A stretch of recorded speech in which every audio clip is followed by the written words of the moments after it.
Hello दोस्तों। स्वागत है आपका आपके चैनल RSJ एजुकेशन 91 में। तो दोस्तों, आपने थंबनेल देख लिया होगा और थंबनेल देखने से आपको पता चल गया होगा कि आज बायोलॉजी का सेट है, बायोलॉजी का सेट प्रैक्टिस होगा। तो दोस्तों, उम्मीद है कि आपने पिछले सेट को बनाया होगा। पिछले सेट में मैंने हिस्ट्री, ज्योग्राफी, पॉलिटी दिया था और ये इस सीरीज का लास्ट सेट है, क्योंकि मैंने आपको बताया था कि मैं केवल हिस्ट्री पढ़ाऊँगा, ज्योग्राफी पढ़ाऊँगा और पॉलिटी पढ़ाऊँगा। ये तीन चीज़ मैं पढ़ाऊँगा और बायोलॉजी पढ़ाऊँगा। ये चार चीज़ मैं पढ़ाऊँगा। दोस्तों, ये तीन चीज़ का सेट आपको मिल चुका है, हिस्ट्री, पॉलिटी और ज्योग्राफी का। और ये इस हफ्ते का लास्ट सेट है बायोलॉजी। ठीक है, तो आइए दोस्तों, हम लोग देखते हैं सेट को क्वेश्चन नंबर 1 से। क्वेश्चन नंबर 1 क्या कह रहा है? कोशिका की खोज किसने की? कोशिका मतलब सेल, सेल की खोज किसने की? Leeuwenhoek, Robert brown, Robert Hooke या कोई नहीं? तो इसका आंसर दोस्तों क्या हो जाएगा? इसका आंसर आप लोग बताइए। इसका आंसर हो जाएगा रॉबर्ट हुक ने। रॉबर्ट हुक ने कोशिका की खोज रॉबर्ट हुक ने किया था। ठीक है, अब इससे रिलेटेड कुछ फैक्ट हम लोग देख लेते हैं। इससे रिलेटेड क्या फैक्ट है कि कोशिका के अध्ययन को हम लोग साइटोलॉजी कहते हैं। साइटोलॉजी, कोशिका के अध्ययन को क्या कहते हैं? साइटोलॉजी कहते हैं। ठीक है, कोशिका के अध्ययन को साइटोलॉजी कहते हैं। और इसकी खोज रॉबर्ट हुक ने किया था। कब किया था? 1665 में किया था। 1665 में रॉबर्ट हुक ने इसकी खोज किया था। ठीक है, लेकिन इन्होंने मृत कोशिका को देखा था। इन्होंने क्या देखा था? मृत कोशिका को देखा था। ल्यूवेनहॉक क्या है? ल्यूवेनहॉक जो है कि जीवित कोशिका को देखे थे 17 नहीं 1664 में। 1674 में ल्यूवेनहॉक ने जो है कि जीवित कोशिका को देखा था। ठीक है, रॉबर्ट ब्राउन क्या थे? न्यूक्लियस के खोजकर्ता थे। न्यूक्लियस मतलब केंद्रक होता है। ठीक है, उसके खोजकर्ता कौन थे? रॉबर्ट ब्राउन थे। ठीक है, चलिए आगे हम लोग समझते हैं। कोशिका का मतलब आप लोग आई होप कि समझ रहे होंगे। कोशिका होता है सेल। सेल मतलब हमारा बॉडी जो है कि एक एक सेल से मिलकर बना है, ढेर सारे सेलों का मिश्रण है। अगर कोशिका को डिफाइन करें तो इसका परिभाषा ये हो जाएगी कि बहुत सारे सेल की इकाई, बहुत सारे सेल को अगर जोड़ जोड़ के बनाएंगे तो एक उत्तक बनेगा, उत्तक से अंग बनेगा और अंग से पूरा शरीर का निर्माण होगा। ठीक है, सेल देखिए, पहले होता है सेल, फिर होता है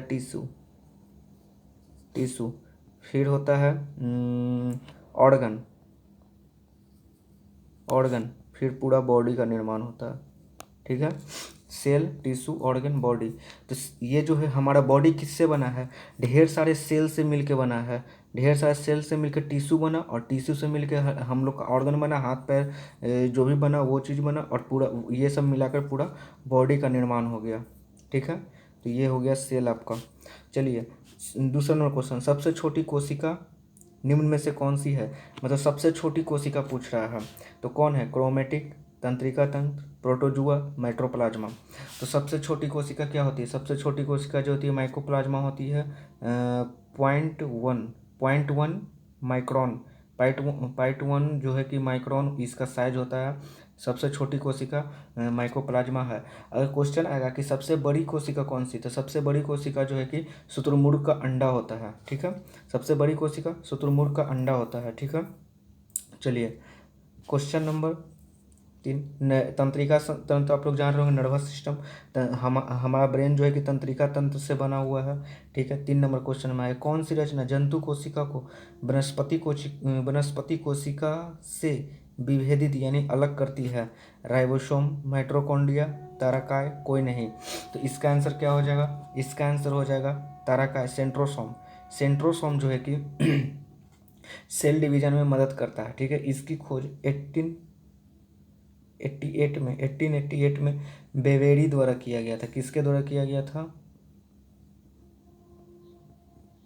बोवेरी नाम के एक वैज्ञानिक थे, उनके द्वारा जो है कि सेंट्रोसोम की खोज की गई थी। ये प्लांट में नहीं पाया जाता है। ये जो है कि प्लांट सेल में नहीं पाया जाता है। बाकी ये सब ये जो है राइबोसोम है, माइटोकॉन्ड्रिया है, ये प्लांट सेल में पाया जाता है। लेकिन ये जो तारकाय है, सेंट्रोसोम, जो है कि प्लांट सेल में नहीं पाया जाता।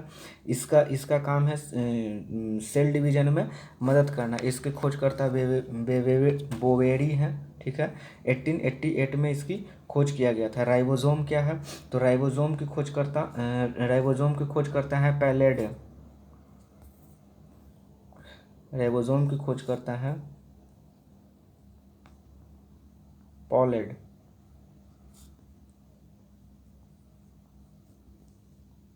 राइबोसोम की खोज करता है पॉलेड।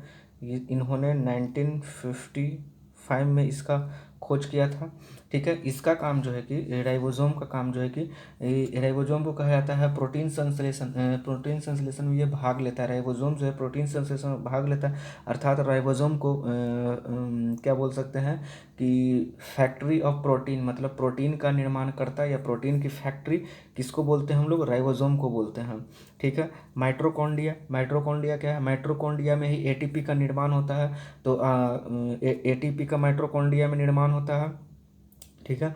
तो क्वेश्चन सीधा सा आता है कि क्या बोलते हैं, क्वेश्चन ये आता है कि माइटोकॉन्ड्रिया कोशिका गृह किसे कहते हैं? कोशिका गृह किसे कहते हैं? तो माइटोकॉन्ड्रिया को जो है कि कोशिका गृह कहते हैं। इसकी इसे 1890 में खोजा गया था। इसे जो है 1890 में खोजा गया था माइटोकॉन्ड्रिया को अल्टमैन के द्वारा, ठीक है। चलिए चौथा नंबर क्वेश्चन में है, कोशिका की आत्महत्या की थैली किसे कोशिका की आत्महत्या की थैली किसे कहते हैं? मतलब सुसाइडल वेग ऑफ द सेल, सुसाइडल वेग ऑफ द सेल किसे कहते हैं? तो राइबोसोम है, राइजोसोम, गोल्जी क्वाय, माइटोकॉन्ड्रिया। तो इसका आंसर हो जाएगा किसका? लाइजोसोम। मतलब कोशिका के आत्महत्या के शैली लाइजोसोम को कहते हैं। क्यों? क्योंकि ये अपने आप को खा जाता है। जैसे कि मैं एक एग्जांपल से अगर आपको समझाना चाहूँ तो इसमें होता क्या है कि कहीं भी आपका कोशिका जो है कि कट जाती है। जैसे कोशिका कहने का क्या सेंस हो कि कहीं भी अगर थोड़ा सा उंगली में चोट वगैरह लग गया होगा तो आपने देखा होगा कि उस पर एक परत जम जाता है। तो ये परत कैसे जमता है? जो लाइजोसोम है, लाइजोसोम जो है कि एक एंजाइम छोड़ता है। एंजाइम का नाम है हाइड्रोलेटिक एंजाइम जो है कि ये लाइजोसोम छोड़ता है। और इसी कारण जो है कि वो कहीं पे कट गया तो वहाँ पे एक धब्बा जैसा हो जाता है, जिसके कारण ये उस सेल को, जो डैमेज सेल है, उसको ही ये खा जाता है। इसीलिए इसको कहा जाता है कोशिका की आत्महत्या की थैली। ये अपनी ही सेल को खुद खा जाता है, ठीक है। चलिए राइबोसोम ऊपर में बता दिए कि ये प्रोटीन संश्लेषण करता है, मतलब इसके प्रोटीन संश्लेषण की फैक्ट्री कह सकते हैं। गोल्जी कॉय क्या है? गोल्जी कॉय मतलब गोल्जी कॉम्प्लेक्स। ये गोल्जी कॉम्प्लेक्स क्या है? गोल्जी कॉम्प्लेक्स की खोज जो है 1898 में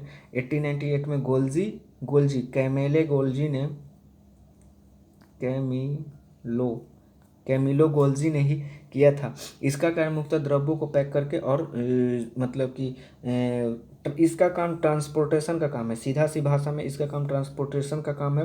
गोल्जी कॉय का काम ट्रांसपोर्टेशन का काम है। ट्रांसपोर्टेशन किस माध्यम? मान लीजिए अगर शरीर में हमें पानी की कमी हो गई या फिर कुछ मिनरल की कमी हो गई तो ये तुरंत गोल्जी कॉय का काम है पानी को पहुँच। जैसे इसका काम है प्रोटीन बनाना। लाइजोसोम का काम है अपनी अपनी ही सेल को खा जाना। माइटोकॉन्ड्रिया का काम है ऊर्जा को बनाना। उसी तरह गोल्जी कॉय का काम है कि जहाँ भी मिनरल वगैरह के क्षतिपूर्ति हो वहाँ ये गोल्जी कॉय इसको पहुंचाता है।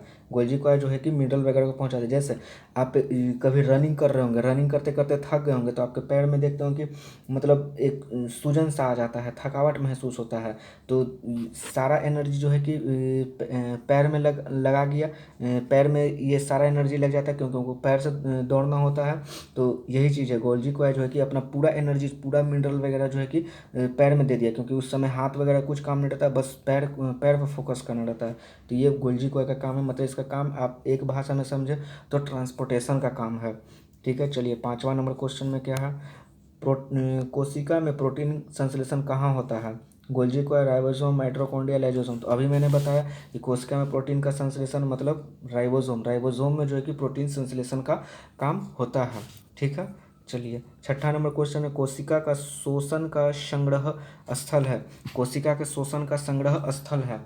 तो इसका क्या हो जाएगा, कोशिका का संग्रह स्थल कौन सा है, गोल्जी क्वाय, माइटोकॉन्ड्रिया, राइबोसोम और लाइसोसोम।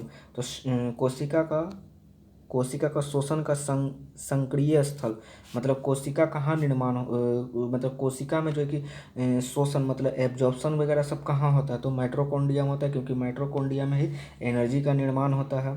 ठीक है, चलिए क्वेश्चन नंबर 7। क्वेश्चन नंबर 7 कह रहा है, क्वेश्चन नंबर 7 कह रहा है जीव द्रव यानी प्रोटोप्लाज्म शब्द का प्रयोग सबसे पहले किसने किया था, प्रोटोप्लाज्म शब्द का प्रयोग सबसे पहले किसने किया था, तो ये पुरकेंजे ने किया था, पुरकेंजे ने किया था। प्रोटोप्लाज्म की खोज जो है कि पुरकेंजे ने किया था। ये एक गाढ़ा तरल पदार्थ होता है, ठीक है, जो सभी जैविक क्रियाओं में द्रव के अंदर होता है। इसमें जो है कि 80% जो है कि भाग जल का होता है, 80% भाग जो है कि जल का बना होता है। ये कोशिका को रक्षा प्रदान करता है, ठीक है, ये कोशिका को क्या करता है, रक्षा प्रदान करता है। कैसे, देखते हैं। मान लीजिए कि अगर मान लीजिए एक मिनट, मान लीजिए कि ये मेरी कोशिका है, मान लीजिए ये मेरी सेल है, ठीक है। तो ये सेल को रक्षा प्रदान कैसे करता है, इसके ऊपर वाली झिल्ली होती है और इसके ऊपर वाली झिल्ली होती है, ठीक है। तो ये दो प्रकार की झिल्ली होती है जिसे कोशिका द्रव कहते हैं, ठीक है, और एक को कहते हैं केंद्रिका द्रव। ये केंद्रिका द्रव हो गया और ये हो गया कोशिका द्रव। और इसी झिल्ली के ऊपर जो है कि ये होता है, कौन होता है, ये जीव द्रव। तो यही जो द्रव इसमें पाया जाता है इसी को बोलते हैं क्या, जीव द्रव मतलब प्रोटोप्लाज्म, ठीक है। और ये इसकी खोज पुरकेंजे ने की थी और ये कोशिका के रक्षा प्रदान करता है, ठीक है। पत्तियों को हरा रंग प्रदान करता है क्रोमोप्लास्ट, पत्तियों को हरा रंग प्रदान करता है कौन, क्रोमोप्लास्ट, क्लोरोप्लास्ट, ल्यूकोप्लास्ट और कोई नहीं। तो पत्तियों को हरा रंग कौन प्रदान करता है, तो पत्तियों को हरा रंग जो है कि क्लोरोप्लास्ट प्रदान करता है, ठीक है। अब ये पहला ऑप्शन क्या है आपका, क्रोमोप्लास्ट। क्रोमोप्लास्ट क्या होता है, ये पत्तियों में पत्तियों को हरा रंग प्रदान करता है क्रोमोप्लास्ट, सॉरी क्लोरोप्लास्ट, ठीक है। लेकिन ये क्रोमोप्लास्ट क्या है, तो क्रोमोप्लास्ट जो है कि फूल और बीजों को विभिन्न प्रकार के आकर्षण रंग प्रदान करता है।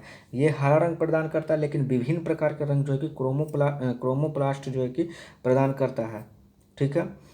क्लोरोप्लास्ट समझ गए, हरा रंग प्रदान करता है, ठीक है। ल्यूकोप्लास्ट जो है कि रंगहीन होता है, इसमें कोई भी किसी तरह के रंग नहीं पाए जाते हैं। और रंग किस में नहीं पाए जाएंगे, जो खाद्य पदार्थ होंगे, पोषण पदार्थ है, जैसे कि जमीन के अंदर वाले भाग में रंग नहीं पाए जाएंगे, जहाँ तक सूर्य की रोशनी नहीं पड़ेगी उसमें रंग नहीं पाए जाएंगे। तो ल्यूकोप्लास्ट जो है कि ल्यूकोप्लास्ट अगर का एग्जाम्पल ले तो ल्यूकोप्लास्ट का एग्जाम्पल हो जाएगा जड़ जो जमीन के अंदर होता है वो इसका एग्जाम्पल हो जाएगा, ठीक है। क्वेश्चन नंबर 9, क्वेश्चन नंबर कह रहा है कि कोशिका भित्ति किसकी बनी होती है, केंद्रक, राइबोसोम, सेलुलोज, लवक। तो कोशिका भित्ति मतलब सेल वॉल किसकी बनी होती है, तो सेल वॉल पहले तो आप ये जान लीजिए कि सेल वॉल होता क्या है और सेल वॉल किस में पाया जाता है। तो सेल वॉल जो है कि हम लोग में नहीं पाया जाता, सेल वॉल जो है कि जंतु में नहीं पाया जाता है। सेल वॉल पाया जाता है आपका ये प्लांट सेल में, मतलब पादप सेल में, पादप में सेल वॉल पाया जाता है, क्योंकि उनको एक अतिरिक्त सुरक्षा की ज़रूरत होती है, उनको एक अतिरिक्त सुरक्षा की ज़रूरत होती है। कहाँ चला गया क्वेश्चन, हाँ 9th नंबर क्वेश्चन। क्योंकि उनको एक अतिरिक्त सुरक्षा की ज़रूरत होती है से पेड़ पौधों को, इसीलिए उनमें सेल वॉल पाया जाता है। सेल वॉल आप देखिए होगा, अगर ये पेड़ है तो पेड़ के ऊपर जो छाल ऐसे ऐसे होता है इसी को सेल वॉल बोलते हैं, ठीक है। क्योंकि ये पेड़ को रक्षा प्रदान करता है, ठीक है। तो ये सेलुलोज का बना होता है, किसका बना होता है, सेलुलोज का बना होता है, ठीक है। और ये सेलुलोज का बना होता है, ठीक है। चलिए आइए 10 नंबर क्वेश्चन जो है कि लाल रक्त कणिकाएं, रेड ब्लड कार्पस का कब्रगाह किसे कहते हैं। तो रेड ब्लड कार्पस का कब्रगाह हम लोग किसे कहते हैं, तो एस्पिलिन को कहते हैं। एस्पिलिन को कहते हैं, किसको कहते हैं, एस्पिलिन को कहते हैं, ठीक है। चलिए 11 नंबर क्वेश्चन में आते हैं। एस्पिलिन एस्पिलिन में जो आरबीसी का कब्रगाह जो है कि एस्पिलिन को कहा जाता है। ठीक है, चलिए आइए 11 नंबर क्वेश्चन। हम लोगों ने बायोलॉजी का 10 क्वेश्चन देख लिया। अब 11 से मतलब 11 से 15 तक 5 क्वेश्चन देखेंगे, किसका, करेंट का, और फिर 5 क्वेश्चन स्टैटिक्स का। चलिए आइए। जनवरी 2020 में अर्जुन पुरस्कार प्राप्त किस भारतीय महिला हॉकी टीम की पूर्व कप्तान का निधन हो गया है।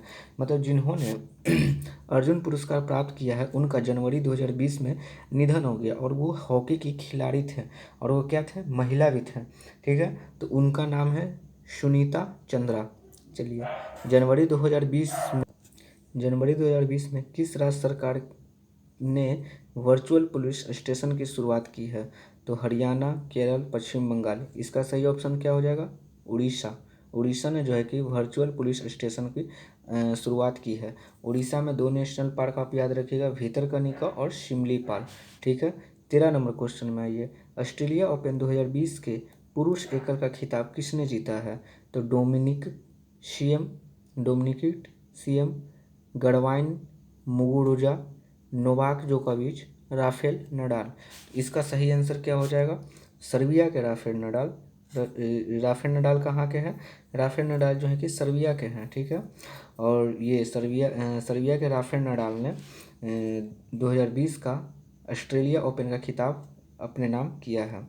14 नंबर क्वेश्चन क्या कह रहा है, 14 नंबर क्वेश्चन कह रहा है कि जनवरी 2020 में किस देश में औपचारिक रूप से यूरोपीय संघ की सदस्यता छोड़ दी। तो किसने छोड़ी है, ब्रिटेन, अमेरिका, फ्रांस या फिर न्यूजीलैंड। तो इसकी सदस्यता किसने छोड़ी है, इसकी सदस्यता जो है कि ब्रिटेन ने छोड़ी है। ठीक है, चलिए 15 नंबर क्वेश्चन में हम लोग आ जाते हैं। 15 नंबर क्वेश्चन क्या कह रहा है, जनवरी 2020 को भारत सरकार ने कितने हस्तियों को पद्म विभूषण पुरस्कार देने की घोषणा की है। मतलब जनवरी 2020 में जो है कि भारत सरकार ने कितने को पद्म विभूषण देने की घोषणा की है, 7, 8, 16, 120। तो पद्म विभूषण की घोषणा जो है कि 7 को दिया जाना है। यह है पद्म विभूषण। देखिए, सबसे बड़ा होता है पद्म विभूषण, फिर पद्म श्री, और एक और होता है पद्म श्री, यहाँ लास्ट में होगा, और ऊपर होगा पद्म भूषण, और ये होता है विभूषण। देखिए, तो बहुत ही आसान है इसे देखना है कौन सबसे बड़ा पुरस्कार कौन सा होता है, पद्म विभूषण। तो इसमें 4 अक्षर का है, विभूषण बी लगा हुआ है, फिर पद्म तो सब में कॉमन ही है, पद्म। ठीक है, लेकिन यहाँ बी लगा हुआ है, फिर एक कम कर दिए भूषण, फिर एक कम कर दीजिए श्री। ठीक है, तो ये सबसे बड़ा हो गया पद्म विभूषण, फिर उसके बाद भूषण, फिर उसके बाद श्री। तो वही क्वेश्चन कहा गया है कि पद्म विभूषण पुरस्कार देने की घोषणा कितने लोगों को की गई थी, 7 लोगों की। ठीक है, और पद्म भूषण देने की घोषणा 16 लोगों को किया गया है, और पद्म श्री देने की घोषणा 118 लोगों को किया गया है। ठीक है, चलिए क्वेश्चन नंबर 16 क्या कह रहा है, क्वेश्चन नंबर 16 कह रहा है कि निम्न में से कौन सी रचना आर के नारायण द्वारा नहीं लिखी गई थी। मतलब ये जो ऑप्शन है इसमें से कौन सा जो है कि आर के नारायण द्वारा नहीं लिखा गया था। ठीक है, तो पहला ऑप्शन है Malgudi days, Swami and his traders, guide, या गॉड। तो इसका सही आंसर क्या हो जाएगा, इसका सही आंसर जो है का ये गॉड हो जाएगा। इसका सही आंसर गॉड हो जाएगा। और ये तीनों जो है कि मालगुडीज लिखा है, और ये मालगुडी नहीं, आर के नारायण ने लिखा है, और गॉड्स को जो है कि रविन्द्रनाथ टैगोर ने लिखा है। ठीक है, 17 नंबर क्वेश्चन में आ जाइए। 17 नंबर क्वेश्चन क्या कह रहा है कि गीत और नृत्य द्वारा अपनी जीविका उपार्जित करने वाली एक दक्षिण राजस्थानी जनजाति कौन सी है। यह क्वेश्चन जनजाति से है, तो वही पूछ रहा है कि नृत्य और गीत द्वारा अपने जीवन को उपार्जित करती है, मतलब अपने जीवन को चलाती है, तो वो कौन सा दक्षिण राजस्थान की जनजाति है। बंजारा है, लोजपा है, खासी है कि गरासिया है? तो ये कौन सी जनजाति है? ये है गरासिया जनजाति। ठीक है, गरासिया जनजाति जो है कि राजस्थान की जनजाति है। ठीक है। बंजारा कहाँ की है? बंजारा महाराष्ट्र की है, लोजपा सिक्किम की है और खासी मेघालय की है। खासी को आप ऐसे समझ सकते हैं कि गारो खासी जयंतिया जो है कि पर्वत मेघालय में पाया जाता है। ठीक है।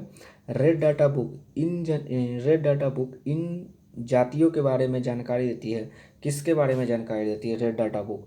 रेड डाटा बुक जो है कि किसके बारे में जानकारी देती है? रेड डाटा बुक, पहला ऑप्शन, जो लुप्त हैं, जो संकटग्रस्त हैं, खतरनाक हैं या विरल हैं।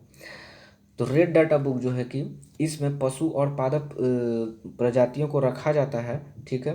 तो मतलब जो विलुप्त हो रहे हैं, जो लुप्त, मतलब विलुप्त नहीं कह सकते हैं, जो संकट प्राय, मतलब कि बहुत ही कम मात्रा में पाए जाते हैं, मतलब वो अब विलुप्त के कगार पे हैं। विलुप्त पूरी तरह से विलुप्त नहीं, लेकिन विलुप्त के कगार पे हैं। मतलब अगर उनका अगर संरक्षण नहीं किया गया तो वो विलुप्त हो जाएंगे।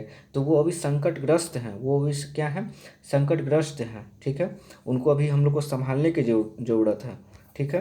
तो ये होता है रेड डाटा बुक। इसी में जो है कि जानकारी दिया जाता है कि कौन सा आपका जो है कि संकटग्रस्त के स्थिति में पहुंचा है। और इसको जो है कि जारी कौन करता है? तो इसको जारी करता है IUCN, international union conservation of nation, इसको जारी करता है। ठीक है। चलिए 19 नंबर क्वेश्चन देखिए। भारत पर्यटन दिवस कब मनाया जाता है? भारत पर्यटन दिवस कब मनाया जाता है? 25 जनवरी, 30 जनवरी, 4 जनवरी, 9 जनवरी। तो भारत पर्यटन दिवस जो है कि 25 जनवरी को मनाया जाता है। ठीक है। 30 जनवरी को शहीद दिवस मनाया जाता है, 4 जनवरी को लुइस ब्रेल दिवस मनाया जाता है, 9 जनवरी को भारतीय प्रवासी दिवस मनाया जाता है। ठीक है। 20 नंबर क्वेश्चन, छोटा इमामबाड़ा कहाँ स्थित है? आगरा, मुंबई, लखनऊ, छतरपुर। तो छोटा इमामबाड़ा जो है कि लखनऊ में स्थित है। छोटा इमामबाड़ा लखनऊ में स्थित है। इसे जो है मोहम्मद अली शाह ने बनवाया था। ठीक है। आगरा में जो है कि शीश महल स्थित है, जिसे शाहजहां ने बनवाया था। और मुंबई में जो है कि अफगान चर्च है। ठीक है। और छतरपुर में जो है कि लक्ष्मण मंदिर है। ठीक है, जिसे चंदेलों ने बनवाया था। ठीक है। तो टोटल मेरा 20 क्वेश्चन हो गया है, हम लोग का 20 क्वेश्चन हो गया टोटल। तो उम्मीद है कि आपको ये सेशन पसंद आता होगा। ठीक है। और उम्मीद है कि आप लोग इसे लाइक शेयर वगैरह कीजिएगा। अपने सपनों को सफल बनाने के लिए बातों से नहीं, रातों से लड़ना पड़ता है। कहने का सेंस है, सपना अगर पूरा करना है तो रातों से लड़ना पड़ेगा। मतलब रात में जग के पढ़ाई लिखाई करना पड़ेगा, जैसे मैं अभी आप वीडियो बना रहा हूँ। ठीक है। चलिए ठीक है। तो चलिए ठीक है फिर। और अपना आगे आगे सेट का मैं डिस्क्रिप्शन में जो है कि लिंक दे दूंगा। आप आगे अगला सेट जो है कि आएगा हिस्ट्री का, तो उसको आप लोग देखिएगा। चलिए ठीक है। ओके ठीक है। चलिए लाइक शेयर और सब्सक्राइब ज़रूर कीजिएगा। लाइक शेयर और सब्सक्राइब ज़रूर कीजिएगा, कमेंट भी कीजिएगा ताकि मुझे पता चल सके। चलिए ठीक है। जय हिंद।